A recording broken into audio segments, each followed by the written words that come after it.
It starts with a little warmth in the cheeks, then spreads across your face. Maybe people have even asked if you're sunburned. But here's the thing, you're not. So what is it? Now, if you're over 60, you've probably been through your fair share of skin changes. Dry patches here, a little thin in there.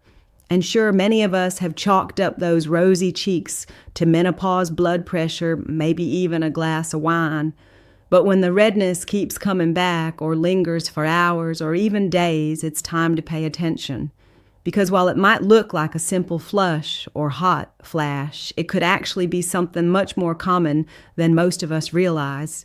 And more importantly, something that can be managed with the right care. We're talking about a condition called rosacea.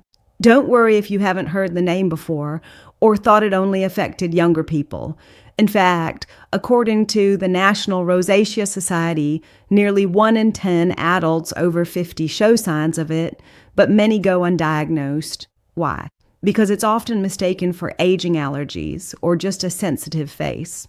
But there's more to it, and understanding it could make a big difference in how you feel and how you show up in the world.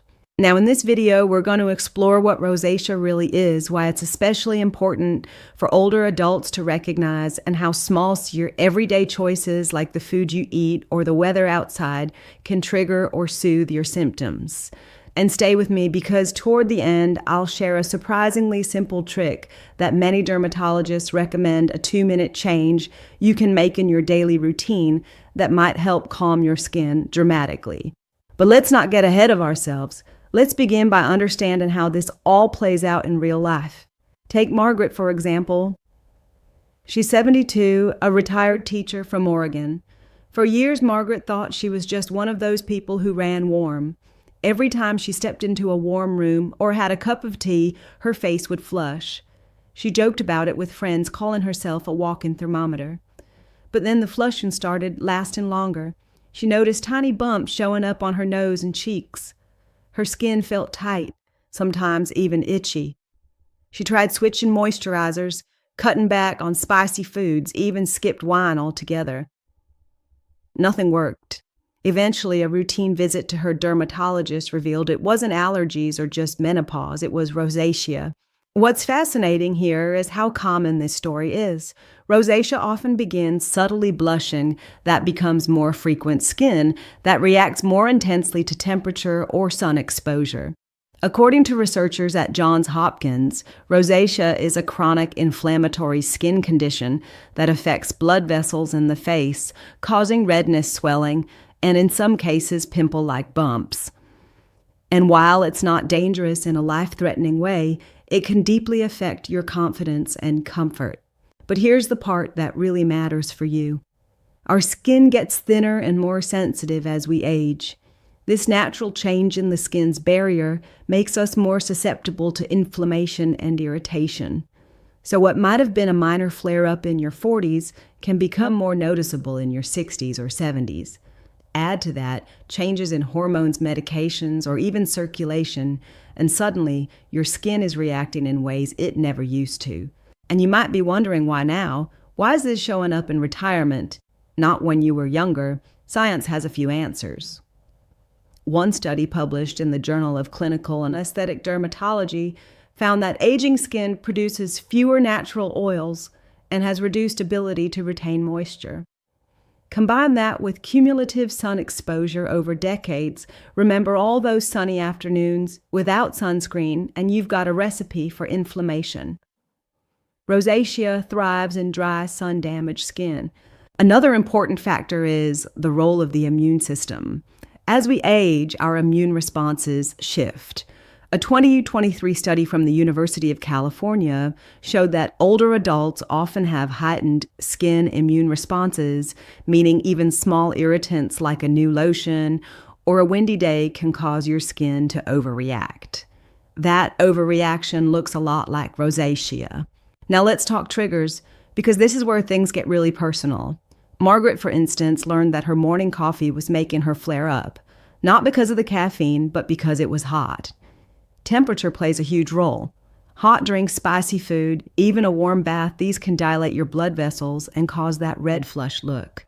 Cold weather can do the same by shocking your skin and causing rebound flushing. Then there's sun exposure. Even a few minutes outside without protection can trigger a flare. And it's not just direct sunlight. Reflected rays off snow or water or heat trapped under a hat can do it too. In fact, the American Academy of Dermatology says that 81% of people with rosacea report sunlight as a top trigger. We also can't ignore stress. It's easy to assume that retirement brings less stress, but let's be honest, aging has its challenges. Health concerns, caring for a spouse, navigating new routines. All these things can take a toll. And stress is a powerful rosacea trigger. It releases chemicals in the body that dilate blood vessels and worsen inflammation. So where does that leave us? Well, here's the good news. Rosacea isn't curable, but it is very manageable. And understanding your own personal triggers is the first step, just like Margaret did. Once she started keeping a simple journal writing down what she ate, how her skin felt, what the weather was like, she started noticing patterns. That alone helped her reduce her flare-ups by half in just a few months. And in a moment, we'll explore what you can do about those patterns, simple, actionable steps that don't involve expensive creams or complicated routines. But first, I'd love to hear from you. If this is resonating with you, if you've ever dealt with unexplained redness or skin that just seems extra sensitive lately, would you mind leaving a comment with your age or where you're watching from? It's wonderful to know we are on this journey together. Now that we've started to connect the dots, let's dig a little deeper into what causes these flare-ups, and more importantly, what you can actually do to calm them down. Because it's not just about avoiding hot drinks or putting on a hat.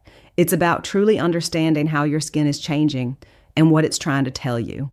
Let's talk about Joan. She's 68, a grandmother of 5, and an avid gardener in Florida. Joan started noticing that every time she spent the morning outside tending to her flowers, she'd come in with a face as red as a tomato. At first, she assumed it was just the heat. But even on cloudy days, the redness stuck around, and it came with a tight burning feeling that no moisturizer seemed to fix. When she finally spoke to her doctor, she was shocked to learn that her favorite hobby was one of the biggest triggers. You see, what Joan didn't know, and what many people don't, is that UV rays still penetrate through clouds. In fact, up to 80% of UV rays can pass through on overcast days, according to the Skin Cancer Foundation. That means your skin is still under stress even when it doesn't feel sunny. And remember, aging skin has a weaker barrier, which makes it more vulnerable to sun-induced inflammation. This can set off a rosacea flare in no time.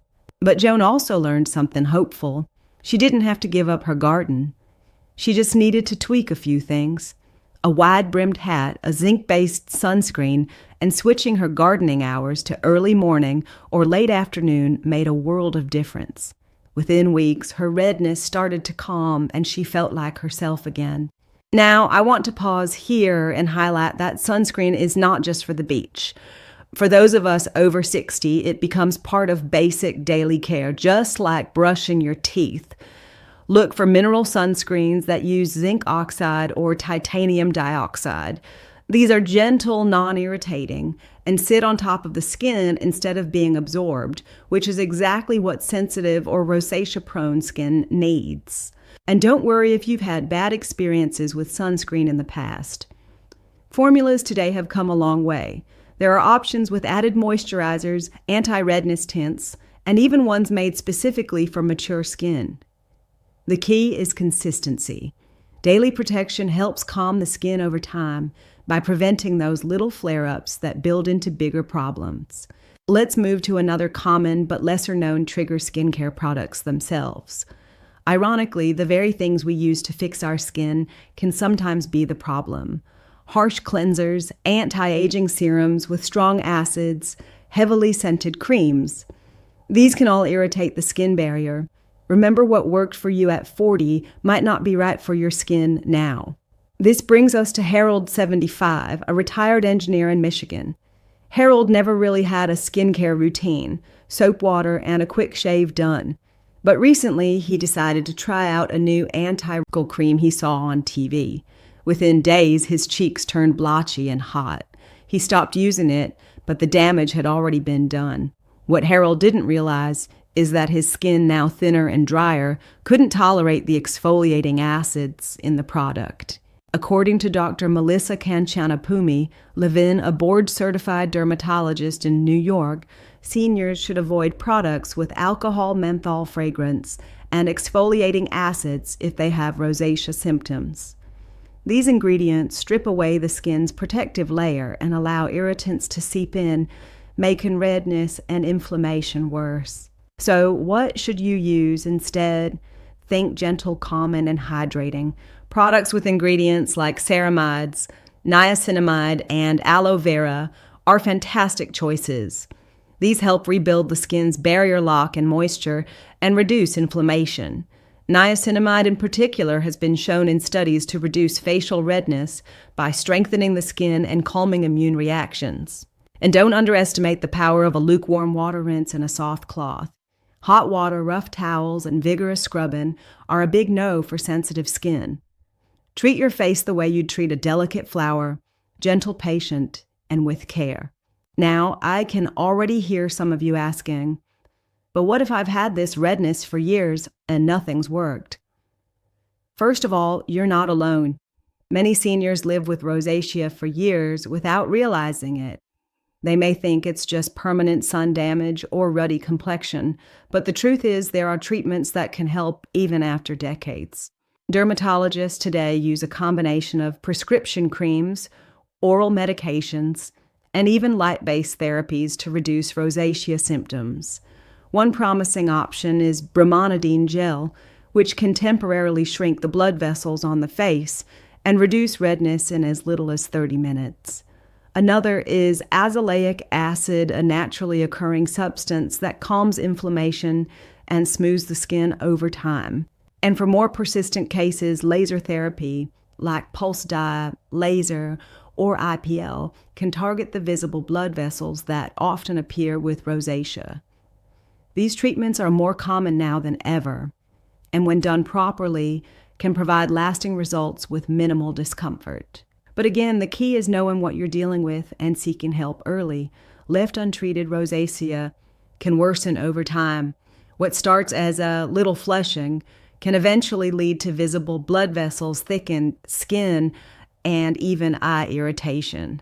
That's why I always say, listen to your skin. It's speaking to you even in whispers. Before we move on, I want to say something personal. If you're watching this and thinking, I wish I'd known this sooner, please don't blame yourself. This condition often goes unrecognized even by doctors. But today you know more, and knowledge is the first step toward healing. If you're still watching and finding these lessons valuable, please comment the number 1 below. Just so I know you're still with me, thank you for your precious time. Every one of you matters, and it's an honor to be walking this path with you. So now that we've covered what rosacea is, why it happens more often as we get older, and how to avoid some of the biggest triggers, let's talk about something equally important, how to live confidently with it. Because while we can't erase the past or change how our skin has aged, we can take steps today that will bring comfort, clarity, and yes, even beauty back to how we feel in our skin. Let's go back to Margaret for a moment, the retired teacher from Oregon. After she figured out her triggers and started making small adjustments like switching to a gentle cleanser and skipping her daily hot tea, she noticed a difference. But what really made her feel empowered again was changing how she approached her skin, not with frustration, but with patience and kindness. That shift in mindset matters. When we treat our skin as something to be fixed, it's easy to feel discouraged every time we see redness in the mirror. But when we treat it like a partner that needs extra support, like an old friend that's just gotten more sensitive over time, it becomes a different experience. Margaret began keeping her skincare routine simple, common, and consistent. No more harsh scrubs or anti-aging fads. Just a fragrance-free moisturizer with ceramides, a daily mineral sunscreen, and a cool compress when needed. And with time, her skin softened. But more importantly, she softened toward herself. There's something powerful in that, don't you think? Now let's talk about what you can do if the redness doesn't just stay on your cheeks, but starts affecting your eyes. Yes, rosacea can show up there too, and many people don't even realize it. This condition is called ocular rosacea, and it often brings burning, gritty sensations, dryness, or red, watery eyes. One of my viewers, Frank, he's 70 and lives in Nevada, wrote in about how he thought he was just dealing with old man eyes. Dryness, irritation, blurry vision in the evenings. He tried eye drops, even switched glasses, but nothing helped. Eventually, a visit to his eye doctor revealed he had rosacea affecting his eyelids. This form of rosacea is incredibly common among older adults. In fact, about 50% of people with skin rosacea will also experience eye symptoms. The good news is it's treatable often with warm compresses, gentle eyelid cleansing, and sometimes low-dose antibiotics. And just like the facial form, managing triggers and reducing inflammation can dramatically improve symptoms over time. Frank started using a simple home remedy recommended by his doctor, a warm compress over his eyes each evening for 5 minutes, followed by gently cleaning his lids with a diluted baby shampoo solution. Within a few weeks, his eyes felt less irritated, and he said it even helped him sleep better. These little adjustments, these tiny acts of self-care, can bring big relief. And they remind us that our bodies are still very much capable of healing, even in our 60s, 70s, and beyond. It just takes the right information and a little consistency. Now, you may be wondering, what's the best way to cool my skin during a flare-up? That's a great question, and here's that simple 2-minute trick I mentioned earlier. Dermatologists often recommend using green tea compresses. Why green tea? Because it's full of polyphenols, natural plant compounds that reduce inflammation and soothe the skin. One study published in the Journal of Dermatological Science found that green tea extract significantly reduced redness and sensitivity in rosacea-prone skin. Here's how to do it. Brew a cup of plain green tea, let it cool completely. Room temperature or slightly cool is perfect. Then soak a soft cloth or cotton pad in the tea and apply it gently to your face for 2 to 3 minutes. You can do this once or twice a day during flare-ups, and many people say it brings immediate calm and comfort. Just make sure the tea is unsweetened and caffeine-free for best results. It's a tiny ritual, but it's one that reminds you to slow down and care for yourself. And often, that's the kind of healing that matters most. Before we wrap up, let me reassure you of something important. Rosacea can be stubborn. It can flare up when you least expect it. But it's not a reflection of poor health or poor hygiene or anything you've done wrong. It's simply your body asking for a little extra help. And with the right habits, the right support, and a bit of patience, your skin can find its balance again. Let's take one last story, shall we? Anne is 66, a retired librarian in Boston. She used to dread looking in the mirror because of the visible blood vessels on her cheeks and nose. She stopped going out as much and avoided cameras at family gatherings. But after watching a video like this one, she decided to see a dermatologist for the first time in years. She started treatment, switched her products, and slowly built a new gentle routine. 6 months later, her daughter sent me a picture, Anne glowing, smiling, surrounded by grandkids. She's not perfect, whatever that means, but she's comfortable, she's confident, and that's everything. So let me leave you with this: aging is not about losing beauty. It's about learning to embrace a new kind of beauty, one that includes wisdom, grace, and resilience. If you've been living with unexplained redness, burn-in, or bumps, you deserve answers. You deserve relief. And most of all, you deserve to feel good in your own skin again. Remember, small changes can make a big difference in your health and happiness, whether it's choosing the right sunscreen, simplifying your skincare, or just recognizing that what you're dealing with has a name and that you're not alone. Those steps matter. So what was the one lesson today that really hit home for you? Please share one habit you plan on adopting in your life. Maybe it's using sunscreen, switching your cleanser, or finally booking that dermatologist appointment. I'd love to hear from you. And if this video helped you or someone you love, please hit the like button and subscribe to the channel. We've got so much more helpful, hopeful content coming your way. Here's to living your best life at any age. You've earned it.